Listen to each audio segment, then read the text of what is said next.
Good evening, everyone that has joined us so far. Thank you for taking the time to join us tonight. I have the pleasure of introducing our moderators for this evening. Please welcome Zone 7 Director Janice Oten-Jensen, Zone 12 Director Dave Douglas, State Vice President and Interim Zone 9 Director Monty Franskowiak.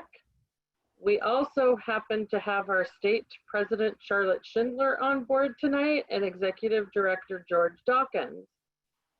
Along the way in tonight's meeting, we have some help from region staff, support staff, elected membership, and elected legislative members. So welcome to the first of 5 regional meetings and the 2020 Vision Summer Conference. Between now and July 31st, PSE has many things planned for you. Please register with the link you were sent.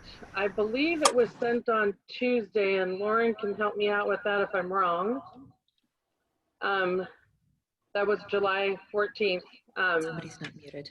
Each night of the week of July 27th through the 31st, there is trainings available to you and a great speaker on Friday, July 31st. And I can see that we have a few more people on, so I just want to iterate 2 things.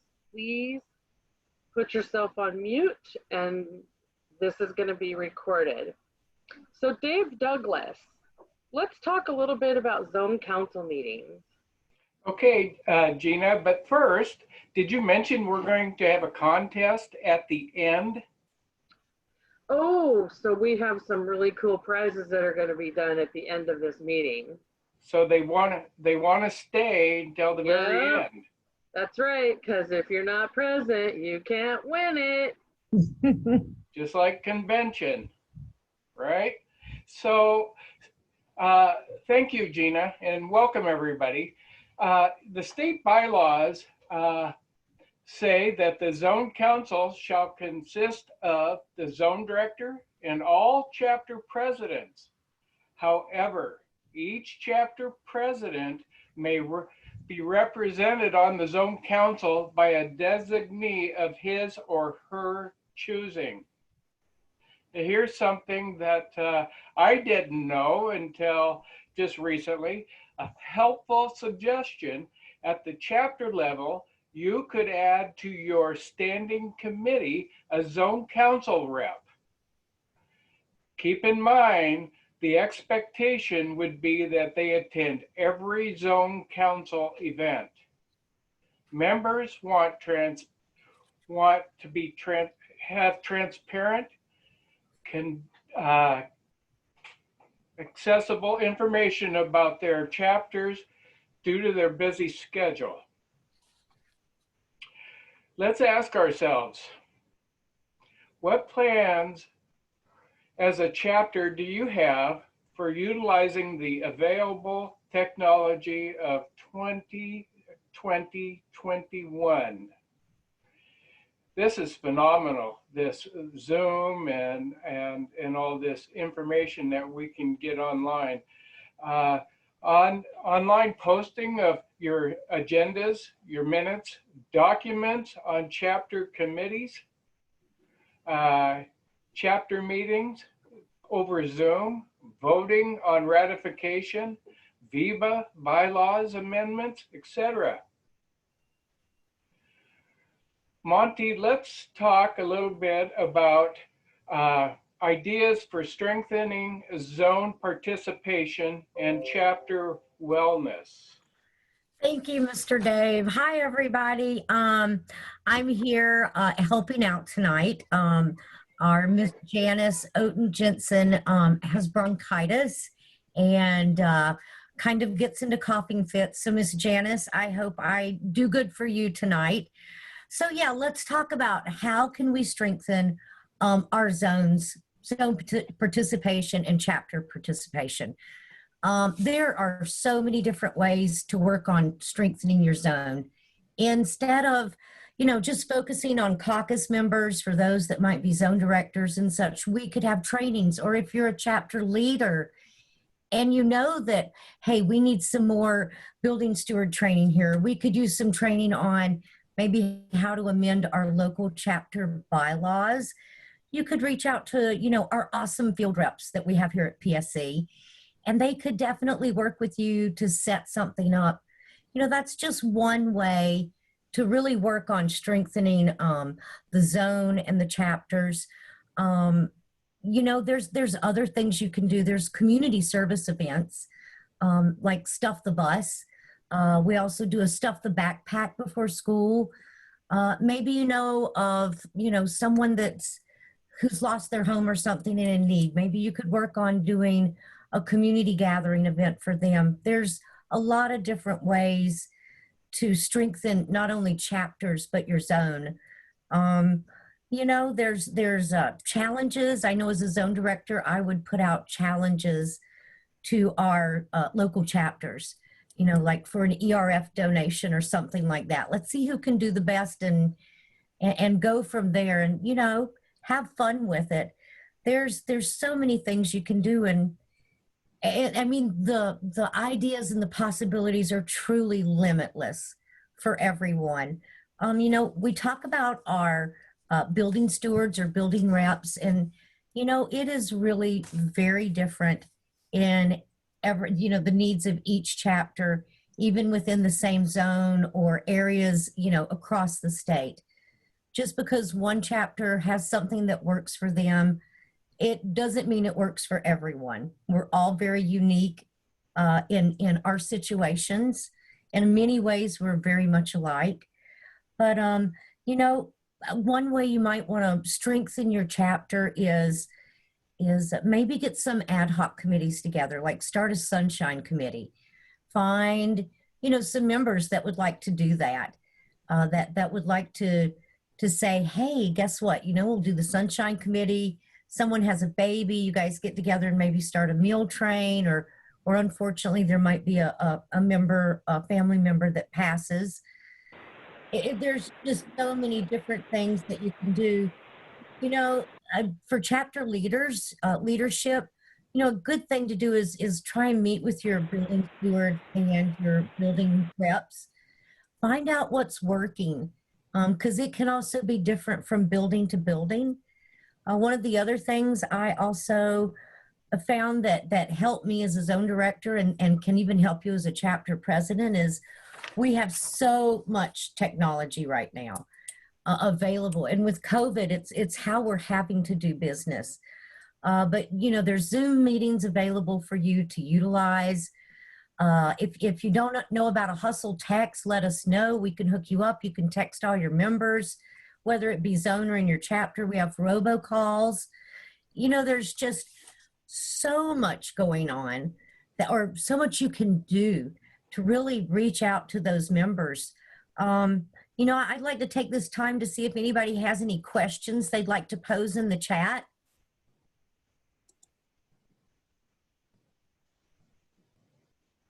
Our 4 folks that are monitoring that chat, are there any questions that you'd have for Ms. Monty or Dave or myself?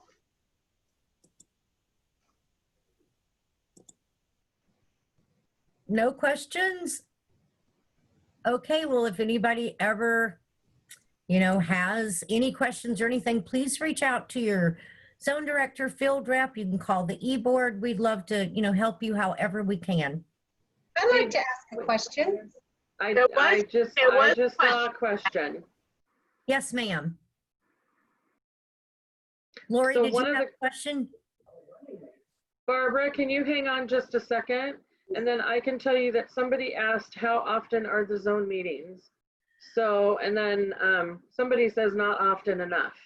So, I'm watching these kind of come up as they're coming around. Every zone is different.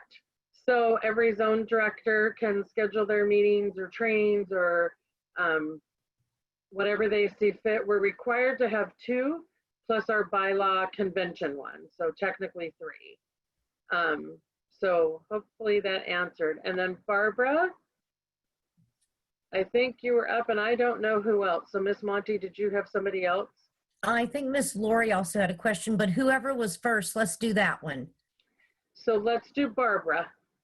Okay, I was invited to this meeting. I received an email. I'm a prof tech. I don't believe that I should be in this meeting. I don't know why I received an email to join this meeting. I thought it was a prof tech meeting. Oh, Barbara, this meeting is for all PSE members to join tonight. We have everything from custodians to bus drivers to clerical to prof tech, paras, nurses, the whole bit. Whatever classification you are in, you are invited to this if you are in zone 6, 7, 9, and there's 4. 12. Thank you, Dave. Okay, thank you. I just didn't recognize anyone in this group at all, but I just saw a name come up that I know, so, okay. Oh, perfect. I posted a question in the chat. Yes, ma'am. Let me see if I can scroll back and find it. Can someone help me? Yep. Monty, it was Valerie, and Valerie asked, with the districts making decisions on how to approach the school year, what does the choice of full virtual learning do for those members who are office personnel, health techs, or playground supervisors? Oh, Valerie, that's a really good question, and I wish I had a crystal ball and could give you all the answers. Ms. Right Monty, now, I wonder if we want to have some of our field reps join in on that. that would be great. Yeah. Because Kent School District came down with their decision today that they're doing 100% online learning through October 30th. So they'll start their school year on August 27th, but they will go 100% virtual. So what does that do for those people who are, again, health room people or playground people? This guy's flying. Yeah, yes. Do we have a field rep that would like to help answer this? Valerie, Go this is ahead, Shannon, and Shannon. I actually am the field rep with Hi, Valerie. Shannon. So we will be negotiating. We spoke actually with the district this morning, so we will be negotiating with them in regards to this and redoing and getting a new MOU in place. Okay. Okay. But those people are protected, correct? Well, that's part of what we'll have to decide. Hey, is this for Franklin Pierce School Chapter? Here's what I'm going to tell you that is my best thing that I can say on this is that every chapter is represented by PSE. Every chapter has a field rep. So that's probably who you're going to have to get in touch with and or your leadership. Well, it's Shannon, so I was just wondering if they were still doing the negotiations and everything. And yes, Lisa, we're still in the negotiations phase with Franklin Pierce. And the next year, school year, right? Correct. Correct. Okay. Thank you, Shannon, very much. You're welcome. Or there, I'm not sure who else is monitoring the chat. Do we have any other questions? I do have one right here that I can see from Lynn, and I'm not going to pronounce your name, but Lynn, if you are on there, if you want to unmute and come on and ask, I invite you. This is Lynn from North Thurston, and I have a question about, has anybody had any success with any of your members being underemployed through employment security to ESD? I've had people apply and we're not getting anywhere. So I'm just wondering if anybody's had any success. Yes. So I can go ahead and Jay, thank you for unmuting. So I can tell you right now that Tacoma Food Services, several of us have actually received it. And we applied.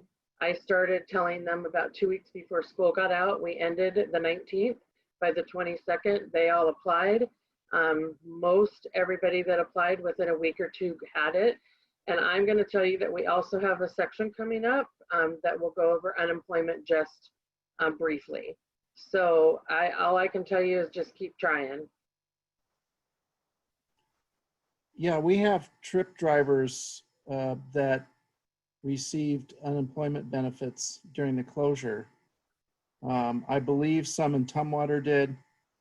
right next door to you. And I have, as the rep for the Olympic Peninsula, I have drivers that drive a lot of extra trips that received benefits, which is really relevant right now because of the federal benefits that were in addition to state benefits.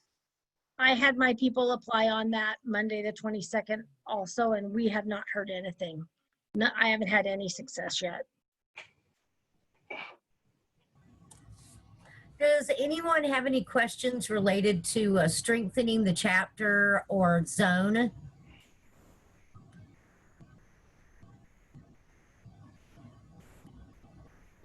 No? Miss Charlie, Martin, I have Yes, sir. I would just like to say I've had to take over as the Aberdeen chapter president, and we've been doing Zoom meetings with the chapter, and our participation has gone up tremendously. And I think using Zoom, you can hold them in the evening, you know, where people can, you know, listen and still cook dinner or whatever. But I think using the Zoom technology is going to be wonderful, and even for the zone meetings. I agree. I actually tried a zone meeting with Zoom last June, and it was amazing. You know, the turnout and everything. People can do it from the comfort of their, you know, couch, laying there, watching their kids still, or cooking dinner, like you said. It's awesome. And listen and comment, you know, driving down the road with the, you know, hands-free technology. It's all great. It is good. So since we don't have any more questions right now, we're going to go ahead and excuse. Monty, we have a question from Leticia Ramirez. Okay. She works in child nutrition. She's wondering what options will people have that are high risk health? Can they work from home? What will that look like? Wondering if maybe we can talk about the menu of possibilities very briefly. Yes. Do we have a field rep that would like to speak to this? Well, I'll take that one. Thank you, So, Jared. yeah, no problem.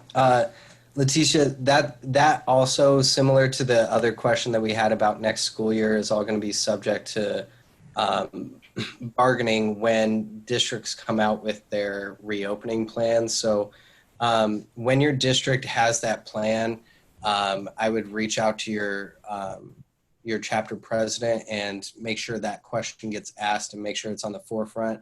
I'm sure that's going to be something that everybody's kind of wondering as well, just because of how the tail end of last year, but it's really hard to say at this point how that's going to look going into the next school year, as everything's kind of up in the air still at this point. Okay, thank you, Jared. Miss Monty? Yes.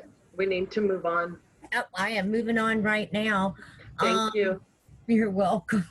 So this is going to be the time for me to introduce to you, and I hope I say your name right. I know we call her TMR, but it's Tina Maria Rosario. Very close. Oh, That's why everybody calls me Timar. Thank you so much, Monty. you're welcome. I also want to introduce Ian Jacobson and Jennifer Hansen for this next section on welcoming new hires. Good evening, everyone. Hi, everybody. I think we got Jennifer here too. So sorry, I was having issues with my mute. there we go. No worries. I couldn't see everybody. Yeah, that too. This is really exciting that we have so many folks on the call. It's a little nerve-wracking that we're the first region to host this call, so we hope we do right by all of you. We just wanted to talk a little bit about welcoming new hires to PSE. We have this amazing law that enables us, and it just was passed last year, that actually enables us the legal right to touch base with our members right when they're hired. And this is exactly when we want to. Members are excited when or workers are excited when they begin working at the district. They're excited to start the job. They want to learn everything that they can.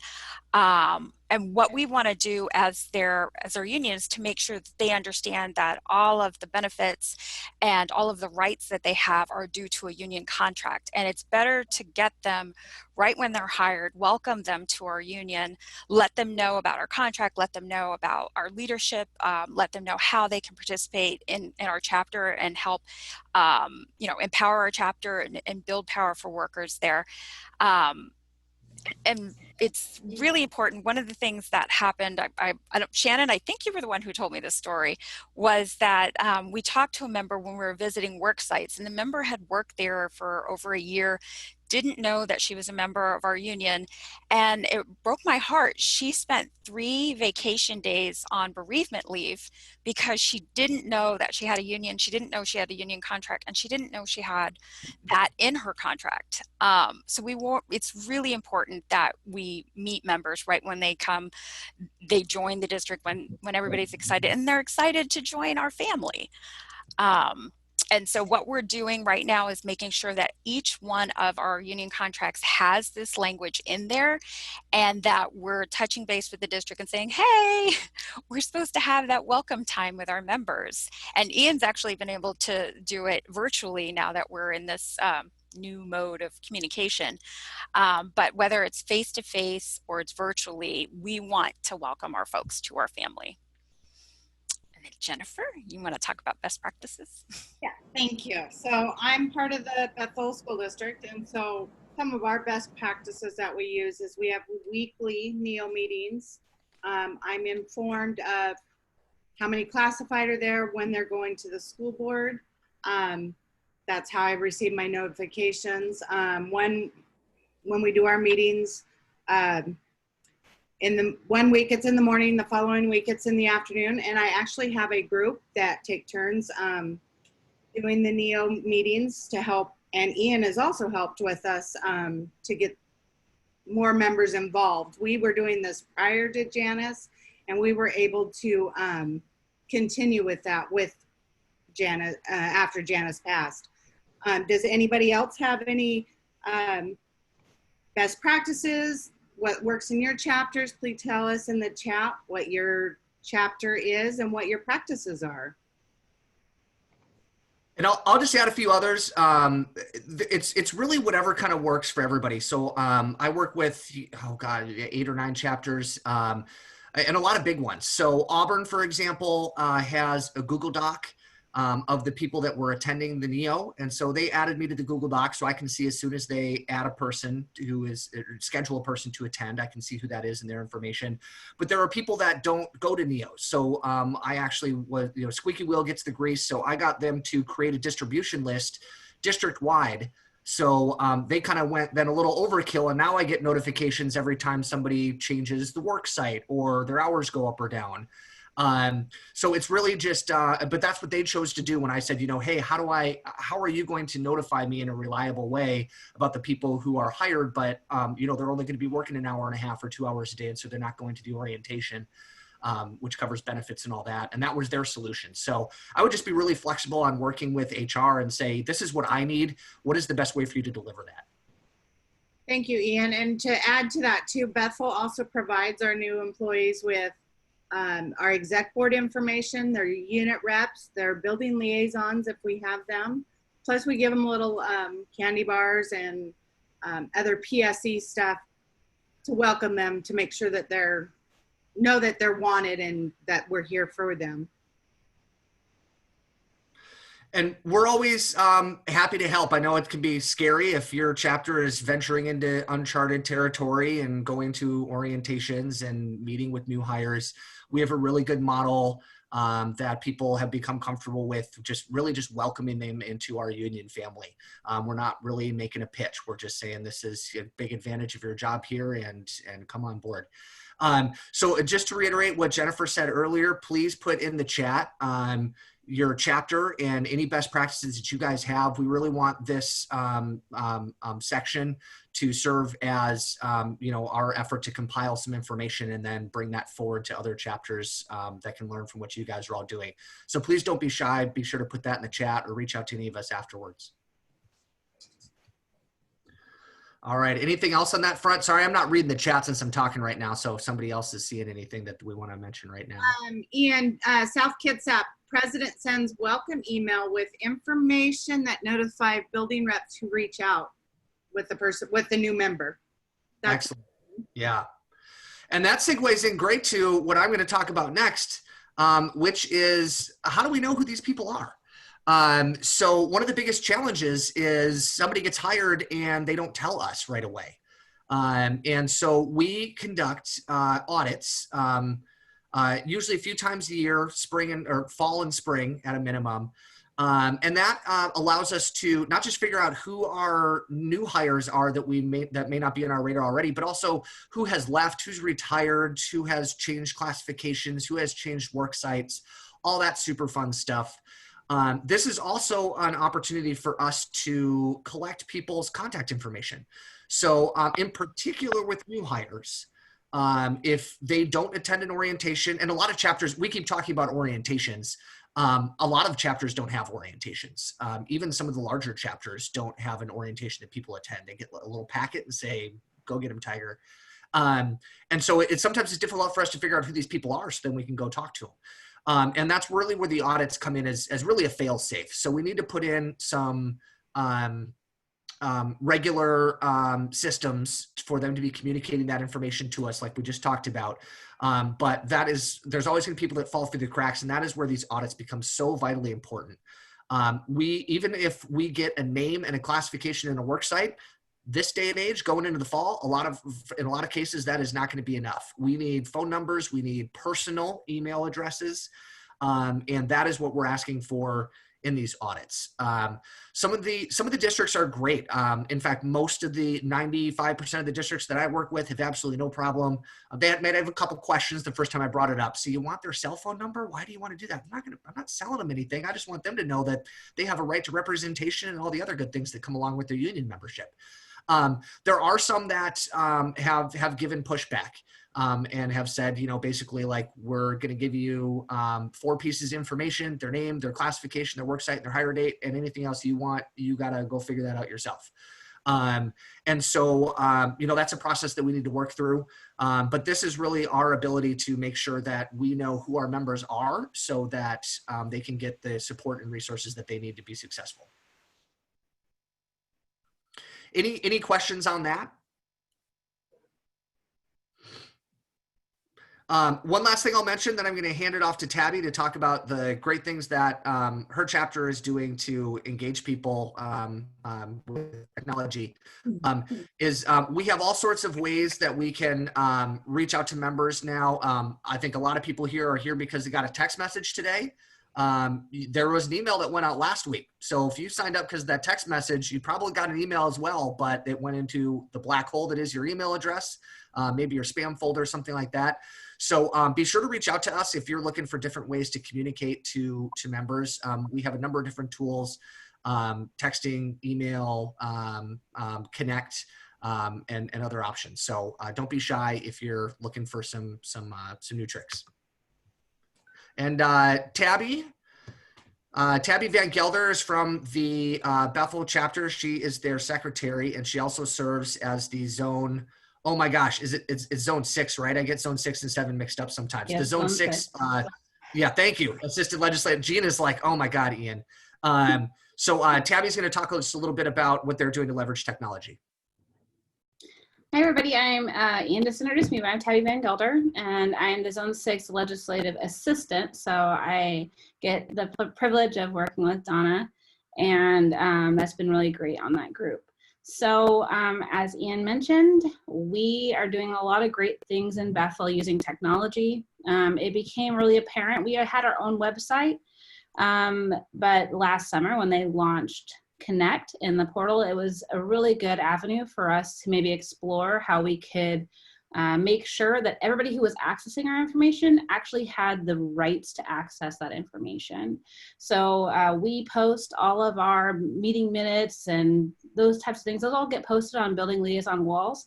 But as the internet becomes, more people see it, we really wanted to have a secure way to start posting our meeting minutes.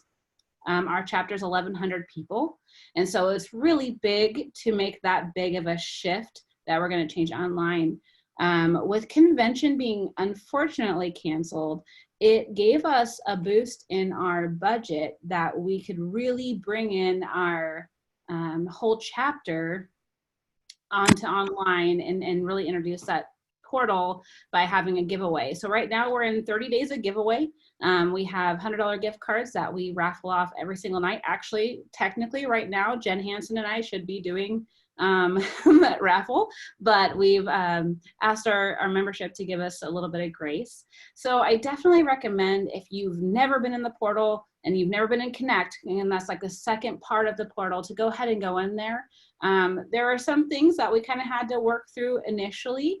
A lot of our membership was really used to having like a Facebook type of interface, and this is more like an actual web chat type of interface. But what's really great is that we eventually will be able to post Zoom links inside of the portal for maybe we want to do like a quick chapter meeting. Maybe it's not like a whole, you know, general membership meeting, but maybe we say, hey, if you guys want to come on to our meeting, we can do that.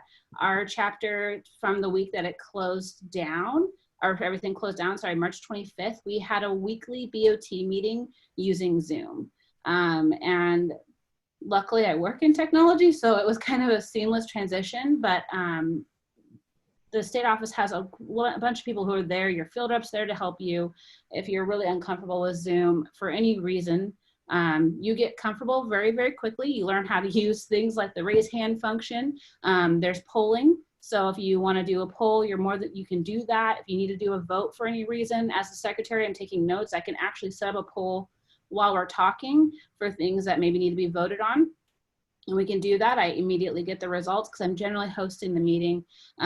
There's a lot of things that, like, I forgot who, I think it was David at the beginning mentioned, that you can be having everybody has dinner. More people can be available. It's on their phone. The Zoom meetings definitely help for the chapter meeting time.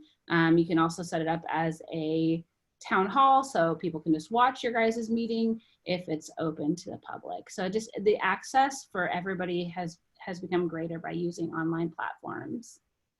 And so just kind of, that's what we're doing. In the chat, if you guys could put anything that you guys are doing to utilize technology, because this whole thing has basically forced us all to become really familiar. If you're not familiar with technology, well, you're gonna be. And how are you reaching out to your membership? What are you utilizing? And do you have any suggestions for us or anybody else?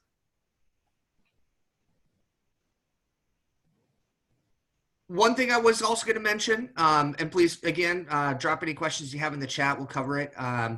So we can also do voting, as you see at the bottom. We cannot vote on officers.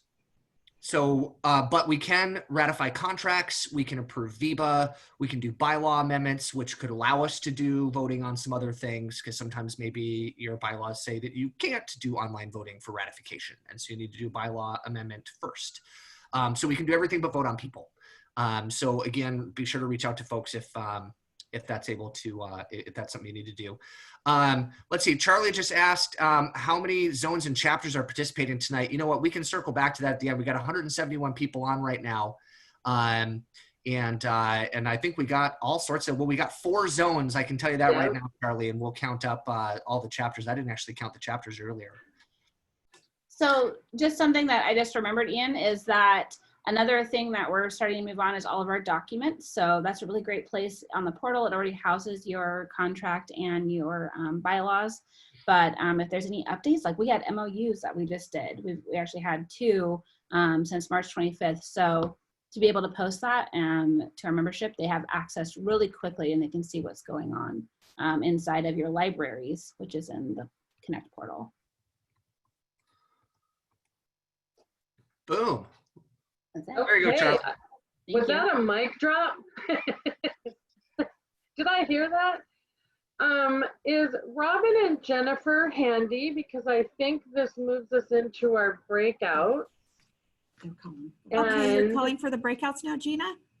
I believe so. So can you guys, because that's what time we're at. And so can you guys kind of explain a little bit real quick on how that's going to happen? Sure. We've been very busy. Let me start video here. And everybody, it's Robin, Avery, and Jennifer McMaster. And Yes, I can thank see you. one head. Jennifer's here, thank goodness.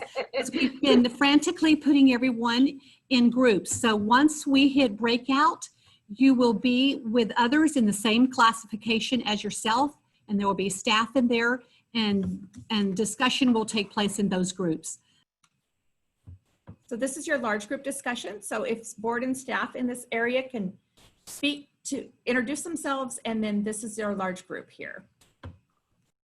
Hey, I'm Johnny Capel. I'm a union rep up in the northwest corner of the state, but I also represent Western Washington University and have a lot of chapters in Snohomish and King County. Hi, I'm Pat Zelenak, and I am the printer at the state headquarters in Auburn. Hi, I am Ray Trevino. I'm on the east side of the map and here to join you all, be part of this wonderful group. A member engagement specialist, by the way. Hi, My name is Michelle, and I'm who's that? Michelle. Go ahead, Michelle. Hi, my name is Michelle Childs, and like Ray, I'm a member engagement specialist. I work up in the Northwest region with Johnny. Sorry, Tasha. And so I'm Jody Davison. I am the executive assistant at PSE and just here to help and support you. Just a really quick reminder, if you could please make sure that you're muted unless you are ready to speak. We are trying to avoid background noise so that everyone can hear.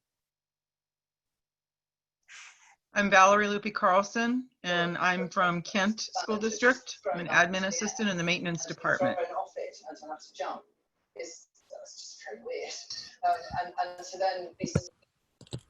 Hi, my name is Russell Edwards. I'm from the Auburn School District. I work in the Pathways program.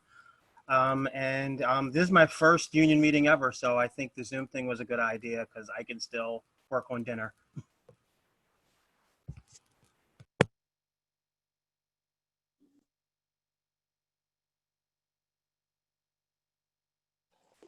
Hi, I'm Bunky Janovich. I'm from the Peninsula School District, and I'm the president of the clerical chapter.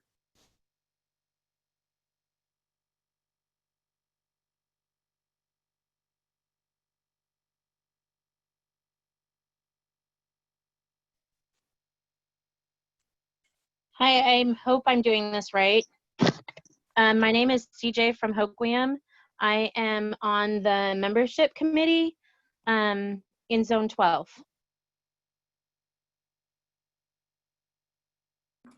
My name is Tom Schwabauer. I'm the Zone 3 director and co-president of the Moses Lake chapter. I'm here getting information for my own meeting.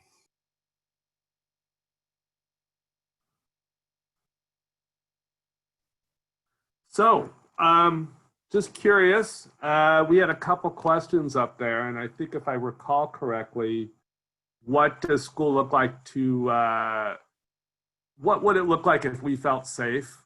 And what would it look like if we had additional questions or concerns about employment? I'm wondering if people have any thoughts or questions on that. As a union rep, I have my own opinions, but I'd really love to hear from other people. Well, I think, John, I expressed my feelings earlier when I found out that our district today is going to full online starting with the school year. Okay. And, you know, my concern is obviously for those people who are more grounded in the building, the school buildings. What does that look like for them? I work in the maintenance department, so, yeah. You know, I feel fine about that, but I know that there are, you know, I'm one of a few. And I think that, you know, for those people who are, like I said, more building based, it's a very uncertain time for them to think that, you know, what is their job going to look like?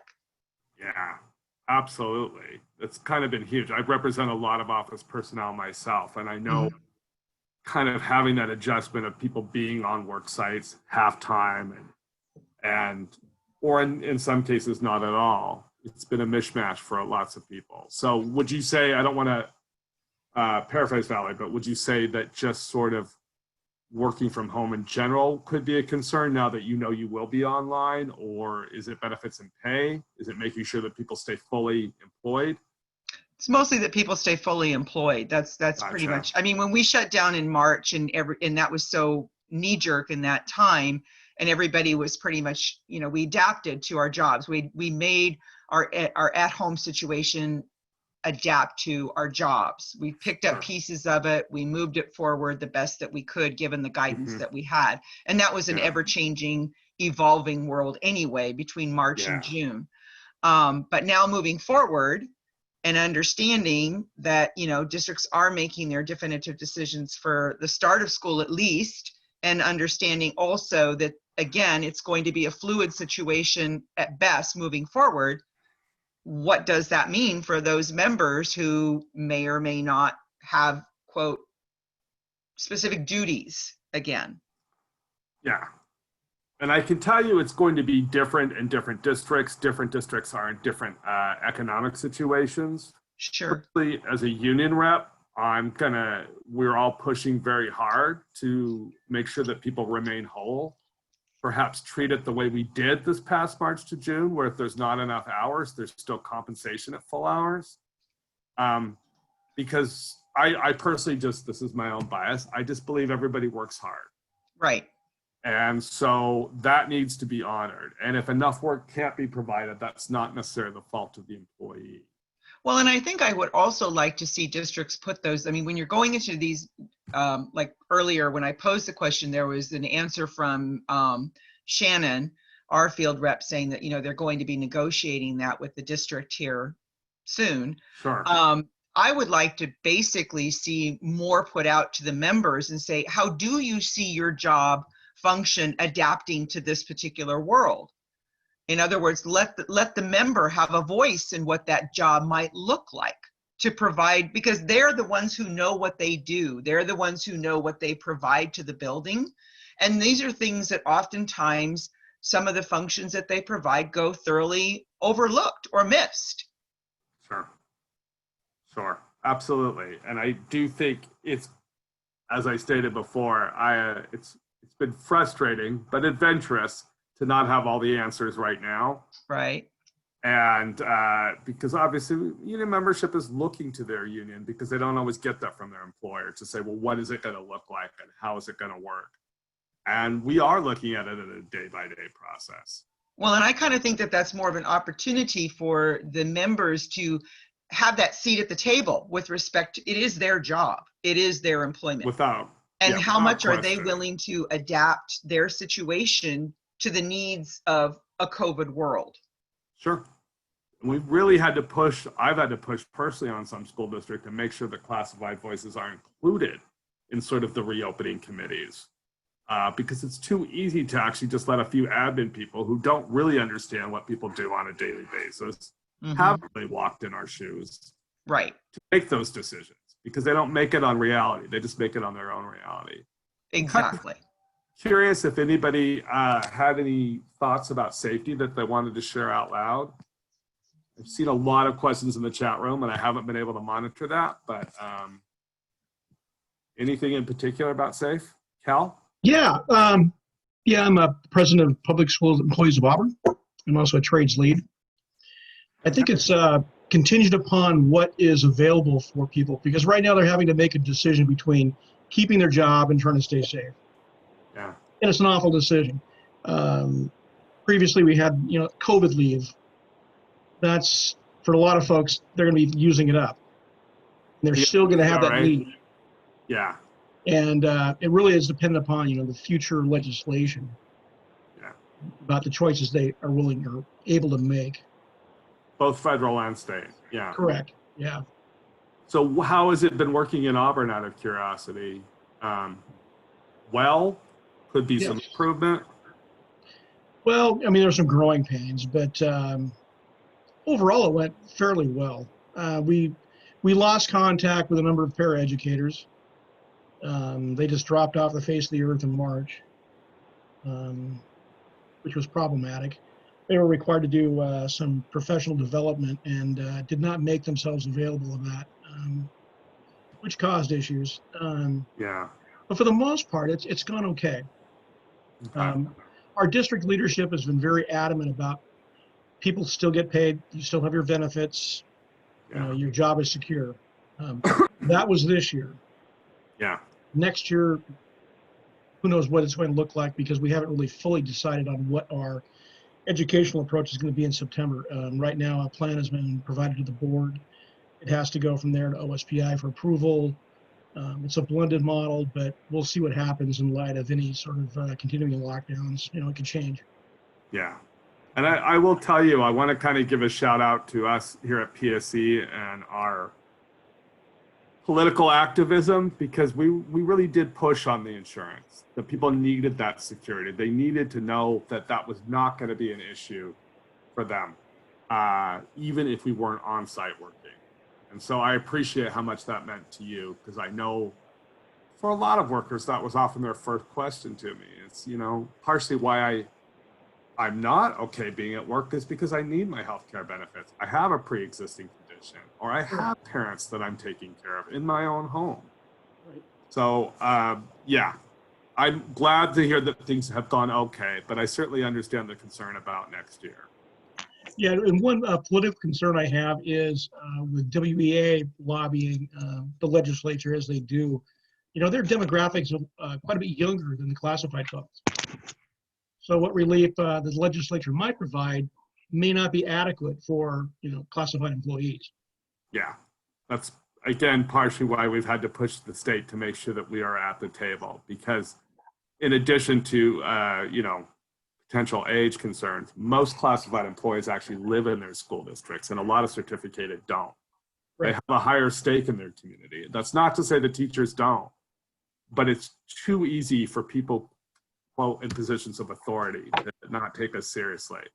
So, as my grandpa used to say, sometimes you have to get pissed off to avoid being pissed on. And I hope that didn't offend anybody. Fully agree. Anybody else have any thoughts, concerns that they wanted to bring up? I have a question about safety. This is, oh, go ahead. I saw Ed raise his name, but I don't know who's speaking. Go ahead. Marcia? I'm Ed here from Bremerton. I'm the paraeducator, the chapter president. And I was on the team, the 50-member team, that what would look like coming back to Bremerton. And they finally ended up with a hybrid where they're going to go to, you know, kids will go to school 2 days a week and then have some of that online. But they have not yet set up meetings to discuss how the classified staff, in particular, the paraeducators and the clerical, how they're going to function during these time of, you know, training, education, you know. Yeah. There's a lot of opportunity for paraeducators, but obviously there's a lot of questioning and thoughts too. You know. Thanks, Ed. Were you trying to speak? Sorry. Yes, hi, this is Marcia Person-Johnson. I'm from Federal Way. I'm prop tech. I'm a learning facilitator. My question is, actually, I worked through the summer, and at one point this summer, my district actually said we're going to go live for second session in the building. And I said, whoa, wait a minute, with 4 days notice, and what have they done to, what are we doing about the bathrooms, et cetera, et cetera. Anyway, but so they backed down on that and they didn't do that. My question is there some kind of timeline, guideline of when employees will be told exactly what the safety step will look like? Because I hear a lot about what it will look like in the room. Right now, Federal Way is going back and forth between the hybrid model, 2-day, 3-day, or a couple of days ago, superintendent said something else that looks like it might be full-time, you know, full-time remote.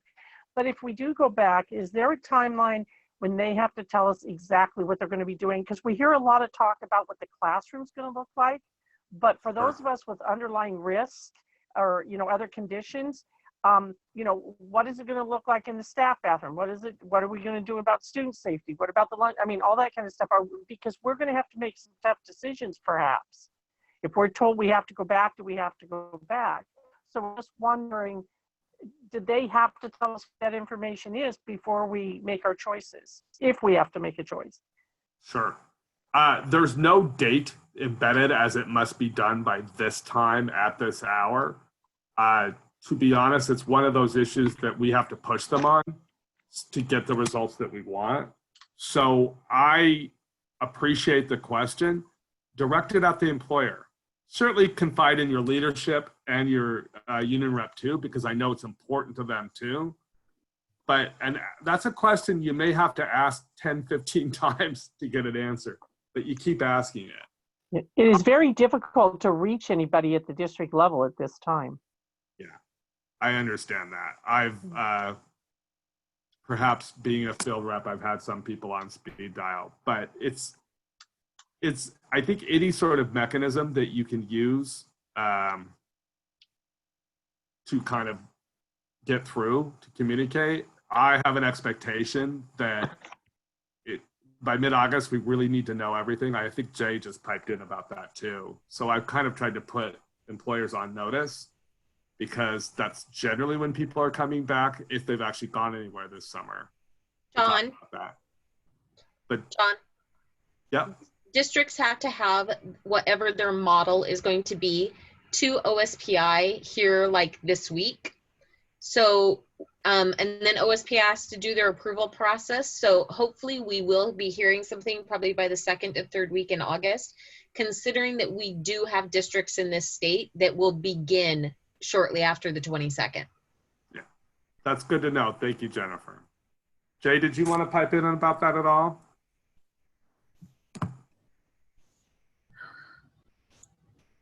My understanding is that plans are due to OSPI by mid-August. However, we have some big districts that have announced that they're doing 100% remote learning. So that looks like it's, once a big district announces that, then you see more. So we'll have to see what happens in the next couple of days.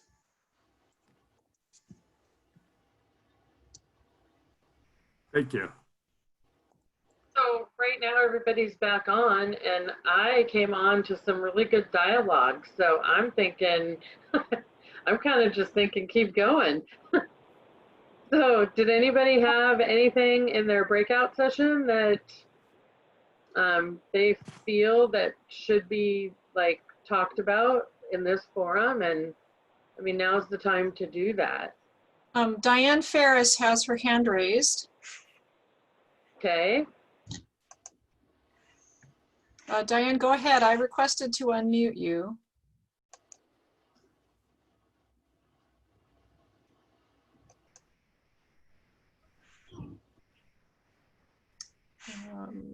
Okay. Diane, are you there? Is she there yet? She hasn't responded, so let's keep going. Maybe she can just put something in the chat. Charlene Nybloom had her hand raised as well. Charlene? Hi, this is Charlie from Bethel. We had someone ask, they were concerned what it would look like if a specific school they either drove out of or worked at got closed due to COVID cases and it not being the whole district. So that was helpful thinking as that could happen and not just as a whole district. And then as well as what does it look like if you've been exposed at work through a student and you're waiting for testing, you know, does that burn through your personal sick time, etc. And Ian was sharing that if it was work exposed, it would be workman's comp, I think he said. So that was good.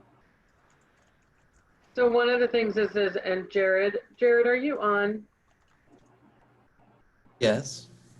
Okay. So again, because this is the second time and you're saying it really well. So just about everything about this is going to be, how did you just say that? You were in the chat and I lost it because it went away. It's anything that really has to do with specifics of this kind of stuff, or, you know, questions that could come up as a result of like plans that the districts are putting together for reopening.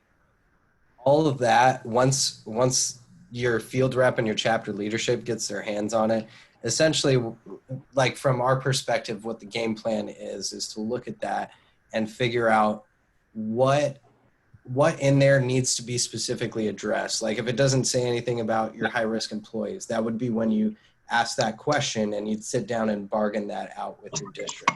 So all of it's kind of going to be stuff that you've probably heard the word pivot a lot, but like it's going to be a quick pivot into, okay, we need to bargain the impacts of this, and this all at this time. And that's kind of what I was saying in the chat too, is like stuff like PPE that you want, you know, whether it's like those infrared thermometers that you can kind of just like go over people's head and take their temperature real quick. All that kind of stuff is subject to local bargaining unless your district's like being ultra forthcoming with that kind of stuff. You're typically going to have to make that request and kind of put your feet down a little bit when you're bargaining at the table for it. But if you have specific questions on that too, I would encourage you to reach out to your individual field rep or your chapter leadership and voice those questions. Stuff like PPE, reach out to your chapter president or your field reps and just make those requests known. That way that can be in the back of their mind as that bargaining session happens once we get some more specifics on this kind of stuff. Well, field rep Doodlebug, you just take all of that and remember it, and then we'll talk about it at our next chapter meeting. Perfect. So Gina, Tabby has her hand raised. Tabby, go ahead. Oh, I was just gonna say that the Secretary of Clerks just had pretty good conversation. One question that was asked that I thought just is probably on the forefront of a lot of people's minds is with a lot of districts moving online. What does that, or the families moving online, sorry, what does that mean for our jobs? And, you know, I think what I had mentioned in the chat, and I just think it's worth talking about, is just everybody kind of being a little flexible about what that looks like. It may be that one gal, maybe this health room clerk, maybe that's what you are, and now the staff that does have to show up on site, you're assisting with taking temperatures. Of course, we don't want to job line cross too much, but that was one of the conversations that we had that was just really, it's a really big unknown and it's nerve-wracking, but I think if we show up every day and say, okay, how can I help? This is going to be kind of all hands on deck across the board.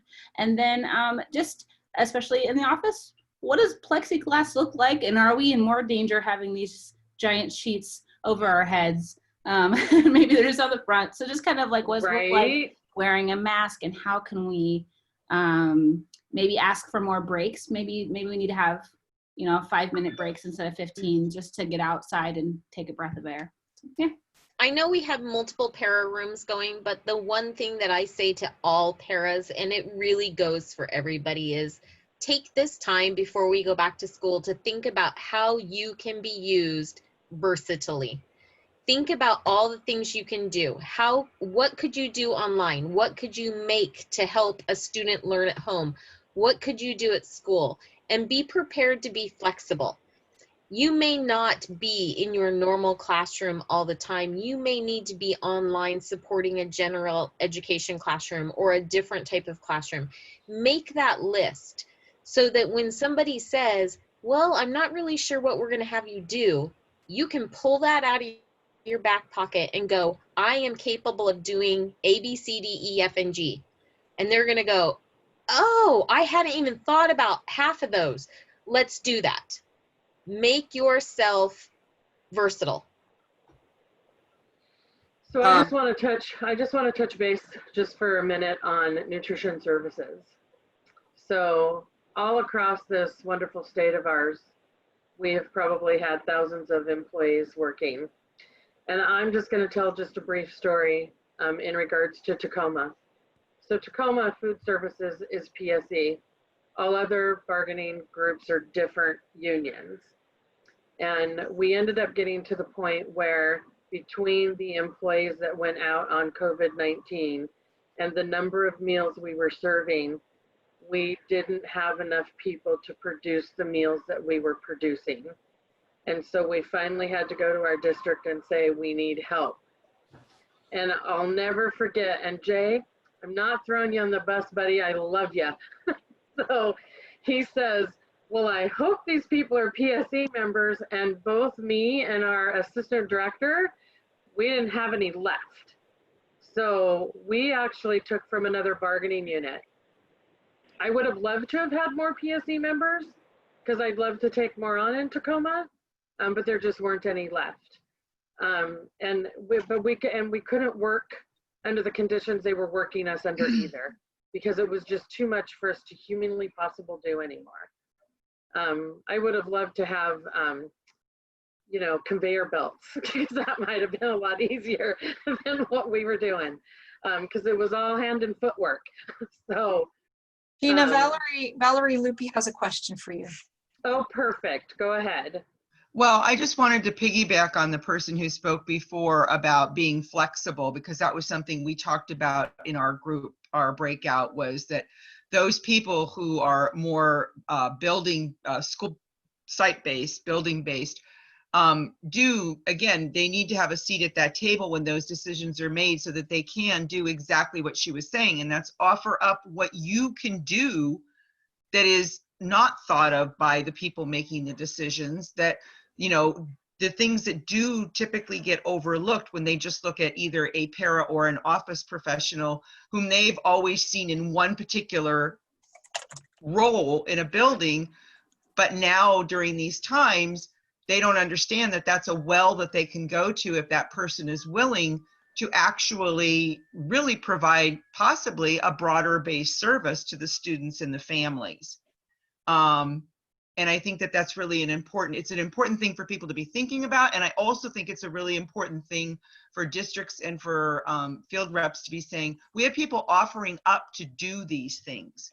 Let their voices be heard, because that's really, you know, it's their job and they need to protect that job, but they also need to figure out how we're going to make this all work, because we, honest to God, don't know how long we're going to be in this situation. I mean, Kent has said that they're going to be doing online learning until October 30th, but October 30th can come and go, and we could not be in any better shape with respect to this virus than we are right now. And that just kicks that can down the road.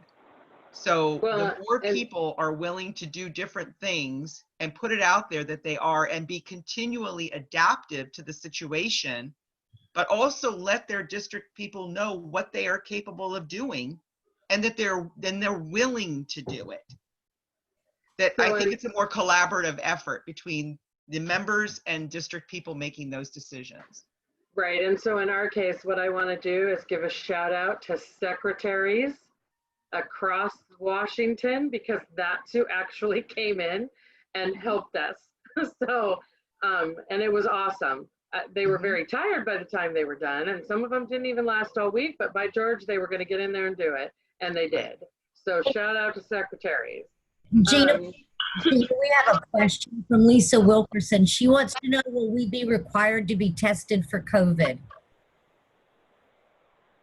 So, I don't know. I actually don't know that answer. I can tell you that up until now, we have not been. Up until probably 2 weeks ago, we weren't even like signing in anywhere. So, so they just started that. It seems like they've been very slow, and basically what they say, and I don't know if everyone's getting the same thing, they're taking the recommendations from the health department. Whatever the health department says is what they do. So they're not making decisions on their own. And that's all I can tell you. And then, oh, I'm sorry, Monty. I thought right before Lisa had her awesome question, there was another great question from Joyce that I thought we should thank you. Sorry to step on you there. Right ahead, Ian. Will the district cover us with paid sick leave if possibly exposed and we have to quarantine? And Gina, I thought that might segue nicely into your next discussion point. Yes, and actually, thank you. So my next discussion point, I'm going to read, and we are getting short on time, so I'm going to read this. It's basically just a statement to go on, and it's about unemployment. So Why should I apply, or you should apply for unemployment? To me, this is an easy answer. You may find that during unprecedented times in a pandemic, you may be eligible. Can't hurt to try. NORA letters just may not be valid during this time. Please ask yourself, do we really have reasonable assurance for the fall? This is not the time to be concerned with offending your employer or worrying because you might make them mad. This is a benefit that if you are eligible, you should take it. Then how do you file? You go to esd.wa.gov.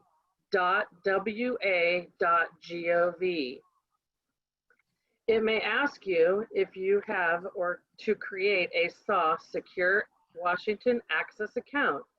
Most of you should have an account if you are getting sub benefits. We all had to create that before we could sign up for that. If you do not remember your login, just say you are having trouble. It's a little tab on the bottom. It's hard to notice it's there, but it is actually there. And then just, it will send you the potential usernames that you may have used or could have used.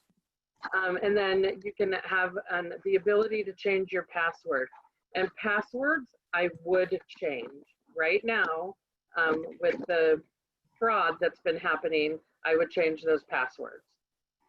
Please remember that some may be eligible and some may not. Everyone is unique to themselves. What may apply to one may not apply to another person or group. Disclosure. No person is guaranteeing that anyone is eligible for unemployment. If you apply this week, sorry, that's my disclosure. Now on to my next sentence. If you apply this week with no waiting week, because they eliminated the waiting week, there's 1 week left of the federal money that gets you the extra $600. If eligible, you will at least have that 1 week and then anything beyond that. And then Lauren, this is the time, if you can you please share? Yeah. I'm going to share my screen to show you guys where you can get a little more information in your portal. One sec here.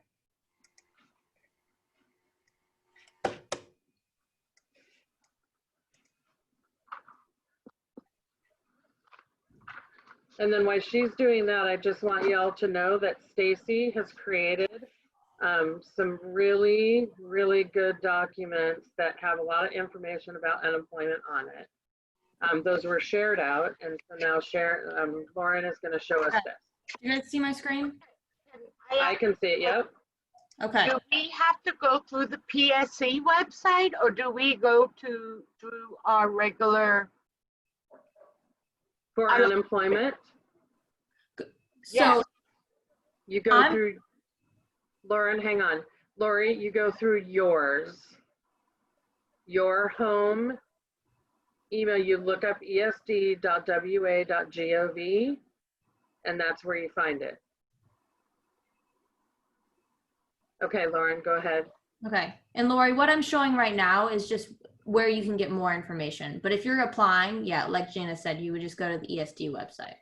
So right now I just logged into my portal, and if anyone has never logged into their portal or needs help, you can email us at action@pseofwa.org, and we are happy to help you figure this out. So I'm in my portal right now, and under my resources, there's unemployment information right here. And this has a little bit more information, and that includes this document and the hyperlink right here. And this has some more information for you. So if you have questions, you might be able to find answers in here. Check this document that Stacy, our Director of Field Services, put together. It's very informative, and it might be helpful for you. And otherwise, if you have further questions, we at PSE are not necessarily unemployment experts, so the best thing to do is to use that live chat feature on the side of the ESD website and plug in your questions there, and that might be able to help you as well. So I'm going to stop sharing my screen if that's good. Okay, and then Lauren, that leads you into our next segment. Oh, I'm going to reshare my screen. You are. Hold up. Okay.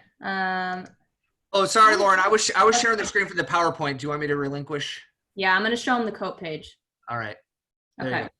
Yes, Lauren's going to share. I'm going to talk. So for those of you on the call who don't know me, my name is Jennifer Slatus. I'm the Legislative Council Member for Zone 7. And we are going to talk about COPE. Now, for those of you who have gone to state convention, know very well that COPE is a huge deal. So COPE is the Committee on Political Education, and we use the money that our members donate out of their check every month. As you can see, we're just over $11,000 every month that goes to COPE right now. And we use that money then to educate our legislators on education issues, such as our safety right now and our concerns over COVID, as well as making sure that they know about SEB and making sure that the funding's there so that we continue to have health care. Myself and the rest of the Legislative Council have been out working very hard this month. We've been passing out endorsement checks, speaking with legislators. Myself, I've spoke with, I think, 12 or 14 in the last 2 weeks, and I've got another 3 or 4 this week still.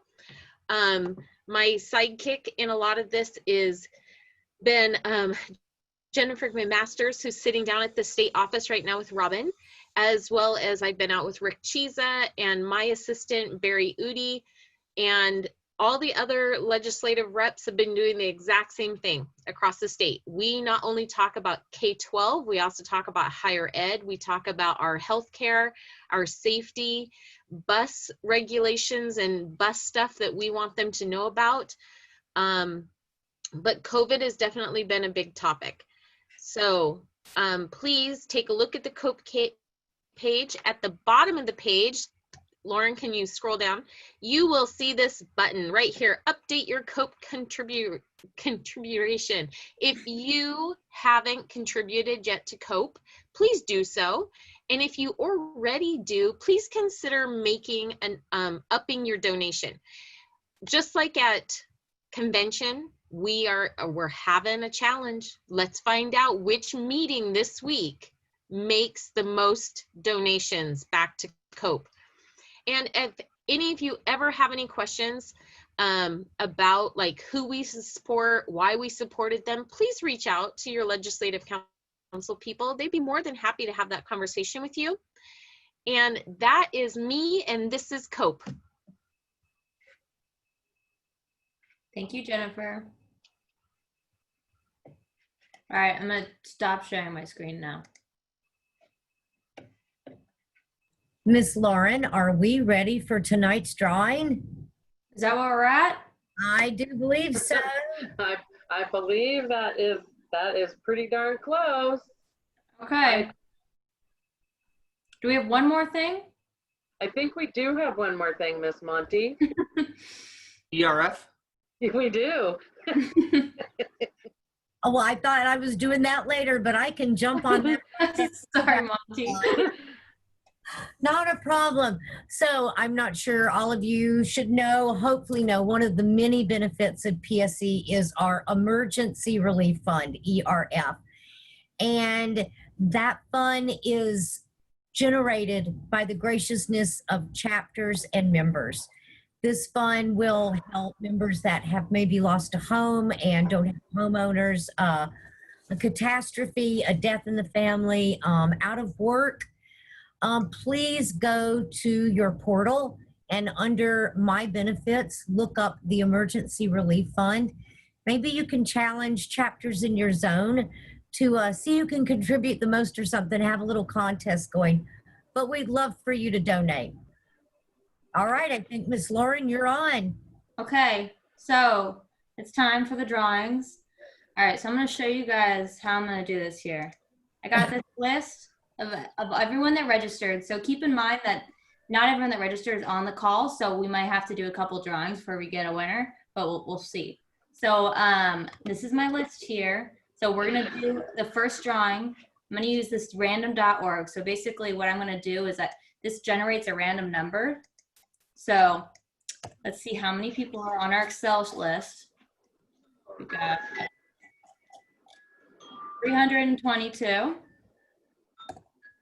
So once I press generate, it's going to give me a number, and I'm going to align that number with the person on that Excel file. And that's who the winner is. So I'm going to start with a $100 Fred Meyer gift card. Okay? Drum roll, please. Gina, drum roll. Wait. Ready? 3, 2, 1. 15. Let's see who's 15. We have a paraeducator, Kathleen Broxham. Are you on our call? Oh, she's on. Move on. That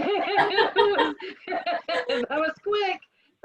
Wait, okay, let's go back there. Kathleen Broxham, are you on? We'll give it another couple seconds. Wait, I heard some. Oh. Wait, what was that? I went home. Who is that? I think it's a prankster. Are you guys pranking us? Okay, so no Kathleen. Okay, I'm gonna draw a new winner. All right, here we go. 3, 2, 1. 297. Let's scroll back down.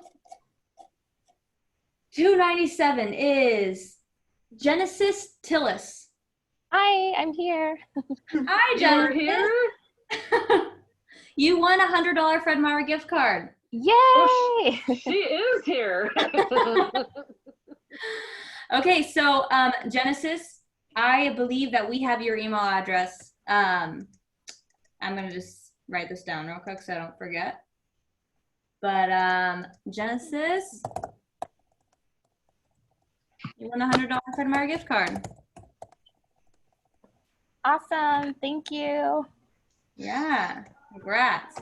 Okay, so now Lauren, while you're doing that, I have to give a shout out to Edward Angel Beck, who I have not seen in a really long time.